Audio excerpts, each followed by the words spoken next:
에베소서 2장 1절에서 5절의 말씀. 그는 허물과 죄로 죽었던 너희를 살리셨도다. 그때 너희는 그 가운데서 행하여 이 세상 풍조를 따르고 공중의 권세 잡은 자를 따랐으니 곧 지금 불순종의 아들들 가운데서 역사하는 영이라. 전에는 우리도 다 그 가운데서 우리 육체의 욕심을 따라 지내며 육체와 마음에 원하는 것을 하여 다른 이들과 같이 본질상 진노의 자녀이었더니 긍휼이 풍성하신 하나님이 우리를 사랑하신 그 큰 사랑을 인하여 허물로 죽은 우리를 그리스도와 함께 살리셨고 너희는 은혜로 구원을 받은 것이라. 아멘. 많은 사람들이 인생을 열심히 살아가고 있습니다. 지난 한 주일 동안도 여러분들 열심히 살아오셨죠. 그런데 실상 내가 누구인지, 또 내가 어떤 사람인지, 또 내가 앞으로 어떻게 살아야 될 것인지 잘 알지 못한 채 그냥 보이는 대로 들리는 대로 생각되는 대로 살아가는 사람들이 많이 있습니다. 김수환 추계영이 쓴 책을 보면은 사람들에게 서울역에 가는 방향이 어디냐 하면은 친절하게 가르쳐 준답니다. 그런데 인생을 어떻게 살아야 성공적인 삶을 삽니까? 이렇게 물으면 미친 사람 취급을 한다는 거예요.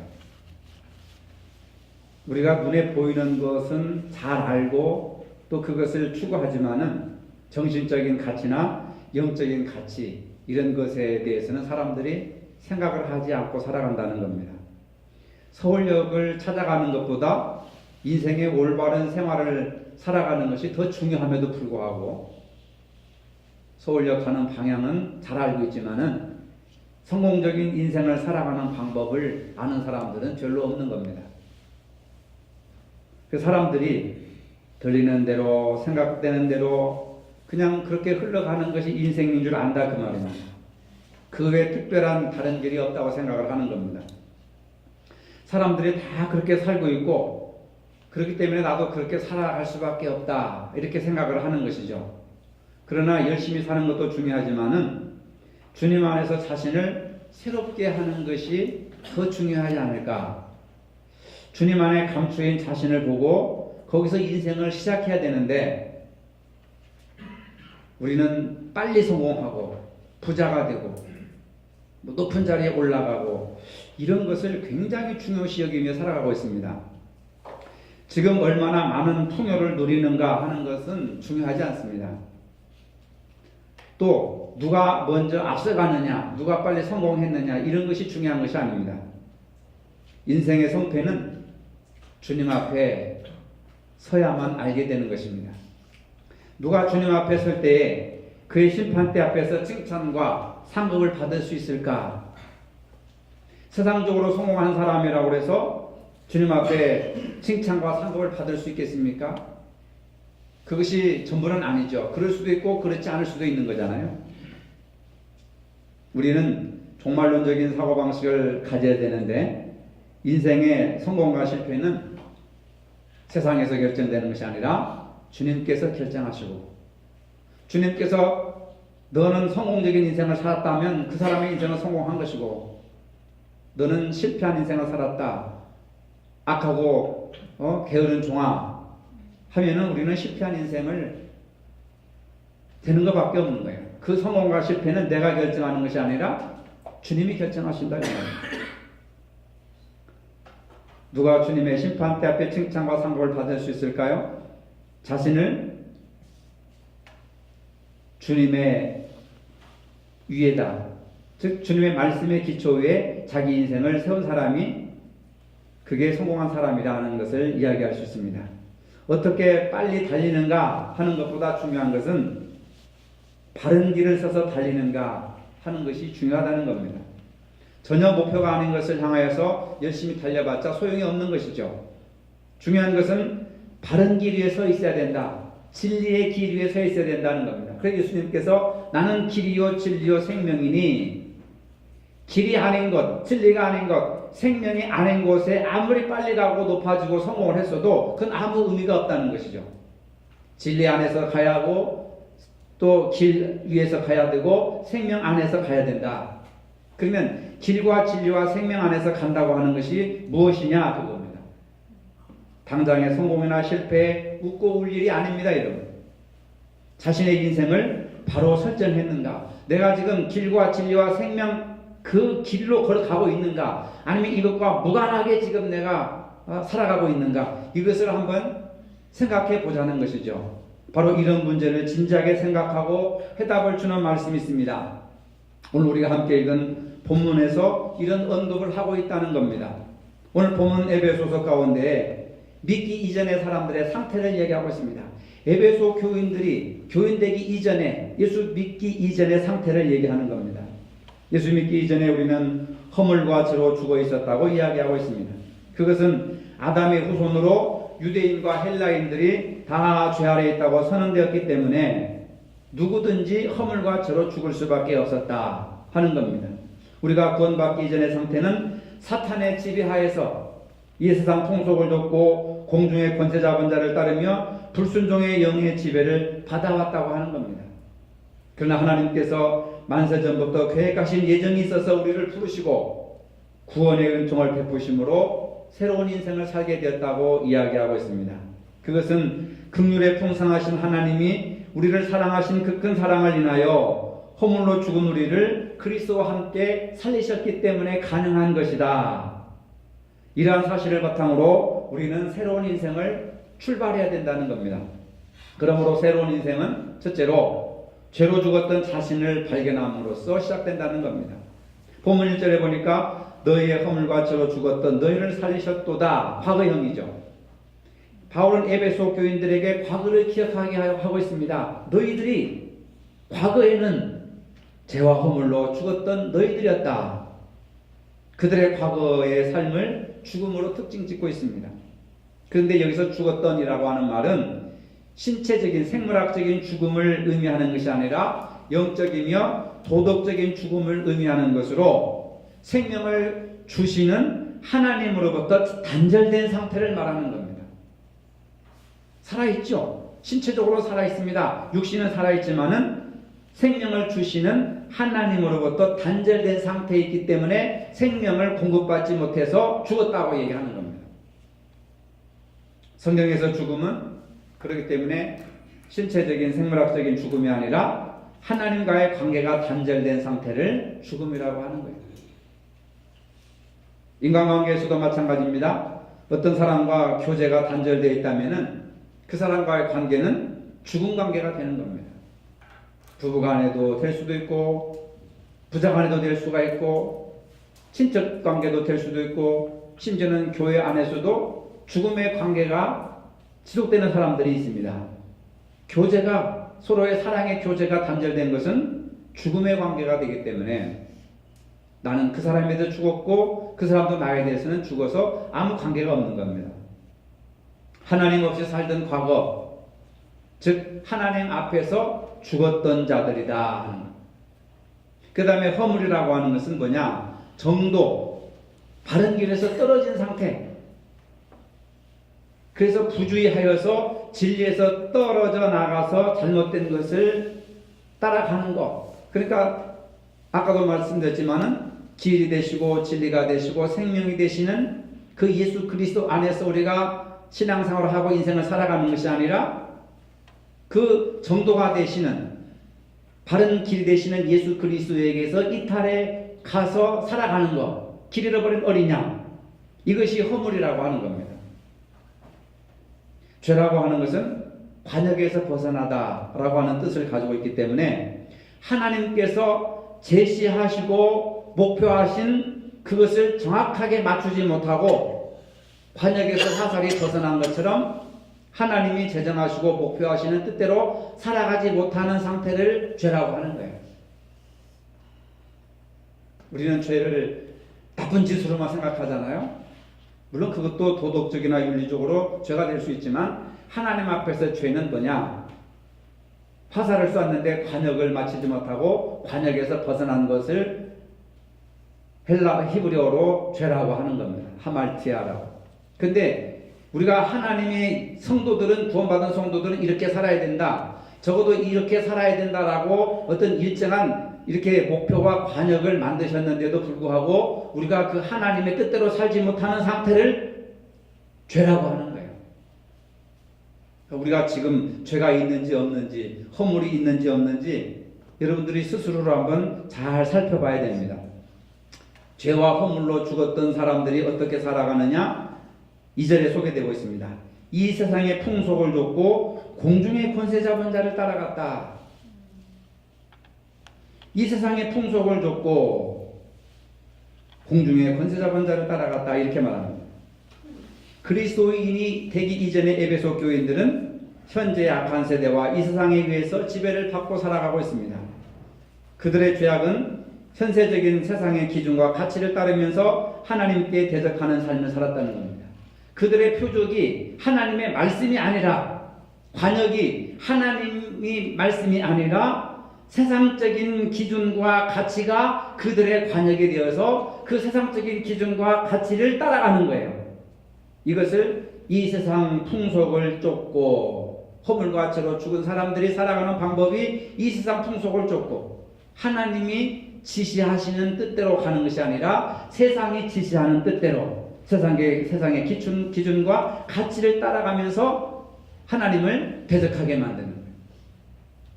말씀에 순종하기보다는 자신의 욕심을 채우기 위해서 제사를 드리고 예배를 드리고, 말씀보다는 세상의 유행에 따라 살아가는 사람들을 가리켜서 이 세상의 풍속을 따르는 사람들이다.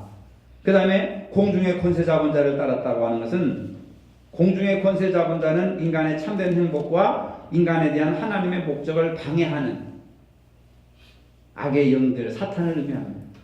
최근에 제가 욥기서를 지금 2번째 읽고 있는데 너무 재밌어가지고 욥기서만 계속 읽었는데, 이 사탄이 하는 일은 뭐냐면 어떻게 해서든지 욥을 죽이고 욥의 재산을 다 빼앗고 발가벗기고 아주 거지가 되게 만들어서 하나님을 대적하게 만들려고 하는 거예요. 욥기 1장에 나오지 않습니까? 하나님 앞에 가서 욥이 저렇게 신앙이 좋은 것은 신앙이 좋아서 그런 것이 아니라 하나님이 부자가 되게 해주셔서, 잘 살게 해주셔서, 자식들이 잘 되게 해주셔서 하나님을 섬기는 거지, 그것들을 빼앗아가면은 하나님을 원망할걸요. 그래서 사탄의 일은 가급적이면은 못살게 하고 그 다음에 빼앗고 괴롭히고, 그래서 하나님을 대적하게 만드는 거예요. 공중의 권세 잡은 자들은 바로 사탄입니다. 악한 영들입니다. 그래서 하나님의 기준대로 살아가는 것이 아니라 자기 기준대로, 세상 기준대로 살게 만들고 하나님을 대적하게 만드는 거예요. 우리가 하나님 뜻대로 살지 않고 세상적인 가치나 기준이나 자기 기준대로 살아가는 것은 하나님을 대적하는 것이 되는 겁니다. 그건 사탄이 역사하고 사탄이 그 사람을 그렇게 움직이는 거예요. 말씀에 불순종하게 하는 악의 영들이다. 3절에 전에는 우리도 다 그 가운데서 우리 육체의 욕심을 따라서 지내며 육체와 마음이 원하는 것을 하였다고 하고 있습니다. 바울은 이제 자신을 포함한 모든 그리스도인들에게 과거에 하나님께 불순종하고 육체의 욕심을 따라 지냈음을 고백하고 있는 것입니다. 하나님으로부터 분리되어서 인간의 욕심에 따라 살았던 것입니다. 그것이 죽음이라고 하는 거예요. 여러분, 하나님과 분리된 상태를 회복시키기 위해서 우리가 예수 믿는 거잖아요. 그렇죠? 부자 되기 위해서 예수 믿는 건 잘못된 겁니다. 그것은 하나의 결과일 수가 있고 축복일 수가 있지, 그것을 위해서 우리가 예수 믿는다면 문제가 심각한 거죠. 하나님과의 관계를 회복시키기 위해서 예수 믿는 거예요. 예수님 믿고 구원받았다고 하는 것은 하나님과 관계를 회복시키는 거, 끊어진 다리를 다시 이어져 나가는 거, 있는 거. 그 예수님께서 화목제물이 되셔서 우리를 위해서 피 흘려 돌아가셨다 하는 구원의 원리가 바로 거기에서 나오는 겁니다. 예배를 통해서 예수를 믿음으로 우리가 구원을 이루고 하나님과 관계를 회복시켜 나가는 것. 그럼 믿고 구원받았다고 한다면은 하나님과 관계가 회복돼야 되는 거예요. 그걸 구원이라고 하는 겁니다. 우리가 구원의 확신을 깨닫기 위해서는 구원받기 전의 상태를 정확하게 파악할 필요가 있는 것이죠. 반면교사, 타산지석이라고 하는 것이죠. 그래서 바울은 먼저 우리의 옛 상태가 어땠는지를 말하고 있습니다. 허물과 죄로 죽었던 너희들을, 긍휼이 풍성하신 하나님께서 예수 그리스도를 통해서 우리를 살리셨다라고 하는 이야기를 하는 겁니다.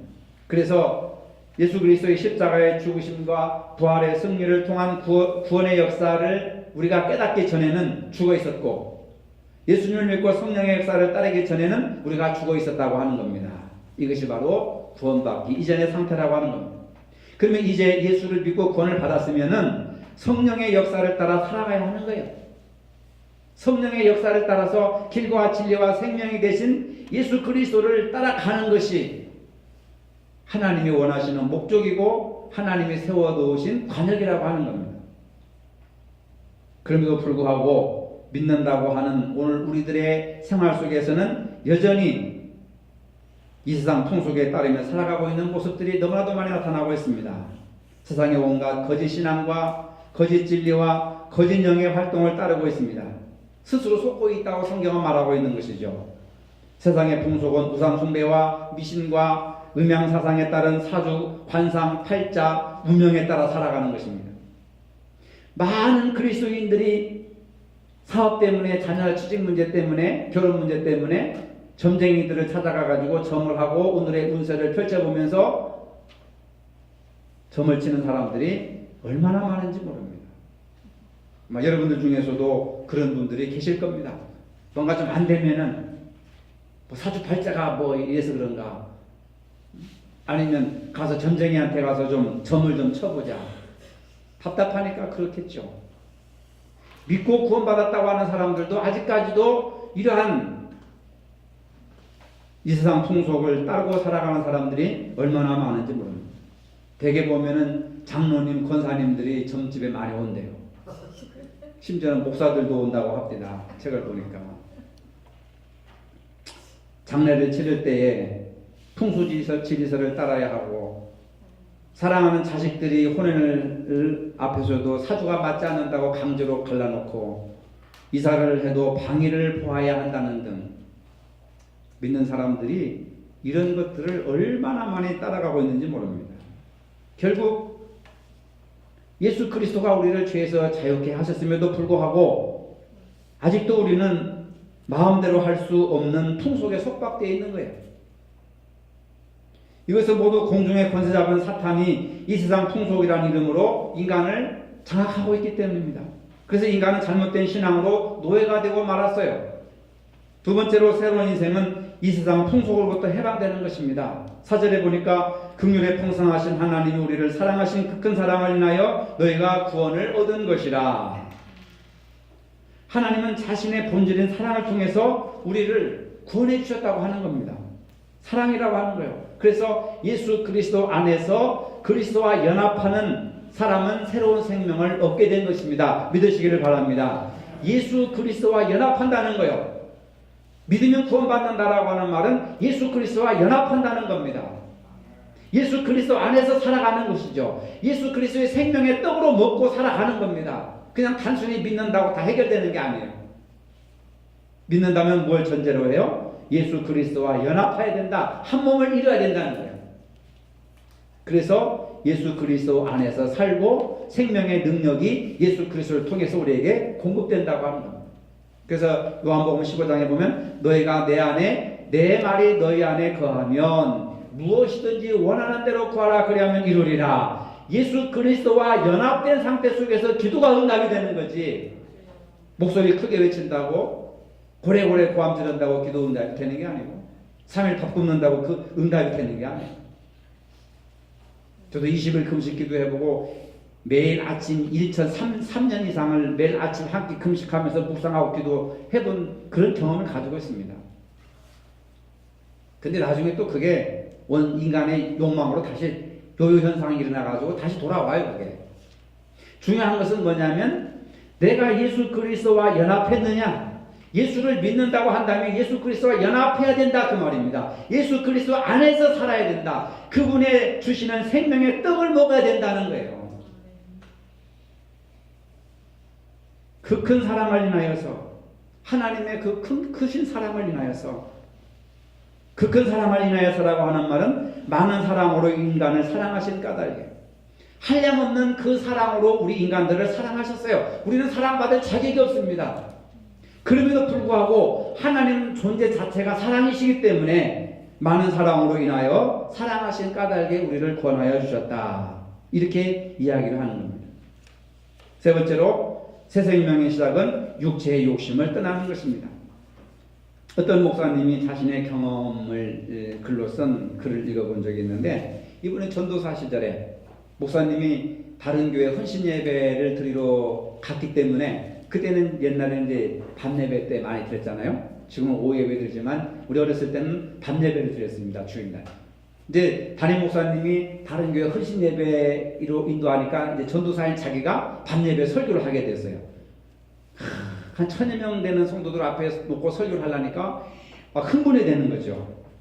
그래서 설교를 아주 열심히 충실하게 준비를 했는데, 고린도후서 8장을 가지고 크리스찬의 경제윤리를 가지고 이제 설교를 하는데, 준비를 하는데 한 장로님의 얼굴이 그의 설교를 이렇게 가로막고 있는 거예요.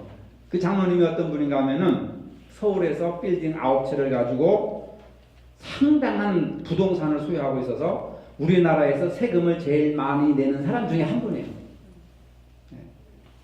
근데 이제 그 전도사님은 성경에 나타난 하나님의 경제 윤리를 말씀 그대로 설교하고 싶었지만은 그 장로님이 자꾸 얼굴이 떠오르는 거예요. 아, 이분이 시험 당하면 어떻게 할까? 부담스러워하면 어떻게 할까? 설교 잘못했다고 나중에 책망하면 어떻게 할까? 그래가지고 고린도후서 8장을 직접적으로 얘기한 것이 아니라 우회적으로 이렇게 살짝 비껴가면서 이제 설교를 준비했는데, 자기 속으로는 어떻게 생각했느냐면, 장로님이 오늘 내 설교를 듣고 9채 빌딩과 땅 얼마를 팔아가지고 가난한 사람들에게 나눠줬으면 좋겠다 하는 그런 마음을 가지고 설교를 준비를 하고 설교를 열심히 했습니다.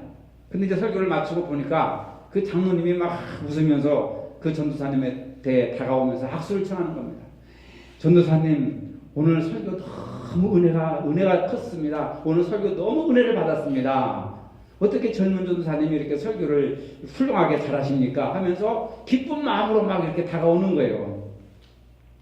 그러나 사실 장로님이 은혜 많이 받았다고 한 말씀을 듣고 그 말씀대로 자기 소유의 얼마를 팔아서 가난한 사람들에게 나누어 줄 결심을 했다는 것이 아닙니다. 설교를 듣고 보니까 재산을 그대로 갖고 있다고 해서 크게 죄될 것이 없다고 스스로 설교를 그렇게 판단한 것입니다. 그래서 전도사님의 설교가 그 장로님의 귀에는 가난한 사람들에게 나눠줌이 없이 그 많은 재산을 자기가 계속 보유해도 좋다고, 그것도 하나님의 뜻이었다라고 이렇게 설교를 들었기 때문에 전도사님의 설교가 너무 은혜스럽다고 이렇게 고백을 하게 된 거예요. 사람들은 자기에게 부담되는 설교를 듣기를 싫어하는 심리가 있다고 하는 겁니다. 사람들의 설교를 듣고자 하는 마음은 하나님의 말씀을 나보다 더 잘 아는 사람으로부터 이렇게 사는 것이 죄가 아니요 허물이 아니라고 하는 해석을 듣고자 하는 심리가 있다고 하는 겁니다. 설교를 듣는 사람은 대개 자신의 잘못을 지적받기보다는 그가 잘못된 것 같다고 여기는 부분에 대해서 면죄부를 받기를 원한다는 것이죠. 내가 이렇게 살아도 괜찮다. 우리 목사님 설교를 들어보니까 내가 이렇게 살아도 괜찮다. 자기가 듣기를 원하고 그런 말을 해주면 설교를 통해서 은혜를 받았다고 하는데, 그렇게 살아서는 안 됩니다. 회개해야 됩니다. 돌이켜야 됩니다. 그런 설교를 들으면 나를 치는 설교를 하고 있구나 하고 상처를 받는다는 거예요. 여러분, 아무리 많은 설교를 듣고 말씀을 알고 있어도 자신이 변화되어야 할 대상이라는 것을 잊어서는 안 되는 것입니다. 그런 생각을 가지고 있으면 옛사람에서 벗어날 수가 없어요. 죄와 허물 가운데 여전히 공중의 권세 잡은 악한 영들을 따를 수밖에 없는 삶을 살게 될 수밖에 없다고 하는 겁니다. 그래서 죄의 문제가 해결되고 성경 속에 하나님의 뜻을 발견하는 사람은 자신 속에 살아계신 예수 그리스도를 통해서 새로운 사람이 되었다고 하는 것을 발견하게 되는 것. 그래서 이전 것은 지나갔으니 보라 새 것이 되었도다. 누구 안에서 우리가 새로워진 겁니까? 예수 그리스도 안에서 새 사람으로 인정을 해 주신 것이다. 옛사람은 죄의 상태에서 벗어날 수가 없습니다. 하나님의 뜻을 깨달을 수가 없습니다. 예수 그리스도 안에서 살 수가 없습니다. 이제 그리스도의 사람들은 죄에 대하여 죽은 사람이요 하나님에 대하여 살아있는 자들입니다. 새 인생 속에는 그리스도께서 주신 새 생명이 있습니다. 새로운 인생은 욕심으로부터 벗어나는 삶을 살 수 있어야 하는 것입니다. 야고보서의 욕심 때문에, 야고보서는 욕심 때문에 사람이 죄를 짓고 죄가 장성한 즉 사망을 낳느니라. 욕심 때문에 죄를 짓게 된다는 것이고 죄 때문에 사망을 가져오게 되는데 우리는 욕심으로부터 해방돼야 되고 욕심으로부터 자유해야 되고 욕심으로부터 벗어나야 된다는 겁니다. 이제 우리의 남은 생에는 말씀의 새로운 기초 위에 세워져야 하는 것입니다. 세상적인 경험이나 자신의 생각으로 세상을 살 것이 아니라 하나님의 거룩하신 말씀 위에 기초를 세워야 하는 겁니다. 말씀이 지시하는 방향으로 살아가야 된다는 말입니다. 그런데 우리는 설교를 듣고 예수를 믿으면서도 많은 부분들이 변화되어야 될 것은 다른 사람이 변화되어야 된다. 타인의 변화만을 추구하고 있습니다. 그런데 성경은 다른 사람의 변화를 얘기하는 것이 아니라 바로 말씀을 듣는 내 자신이 먼저 변화되어야 된다는 거예요. 외삼촌이 변해도 내가 변하지 않으면 나는 야곱이요. 형이 변해도 내가 변하지 않으면 여전히 사기꾼 거짓말쟁이 남을 속이는 야곱일 뿐입니다. 야곱이 하나님께 기도하는 것은 외삼촌의 변화요, 형의 변화요, 상황의 변화였습니다. 나를 변화시켜 주옵소서 한 기도는 한 번도 없었어요. 하지만 하나님께서 보실 때는 외삼촌도 변해야 되고 형 예수도 변해야 되지만은 정작 변화해야 될 사람은 야곱 자신이라. 그래서 환도뼈를 쳐서 깨트리시고 하나님만 의지하게 만드시고 그래서 이름을 이스라엘이라 하나님의 백성으로 삼아주셨다고 하는 겁니다.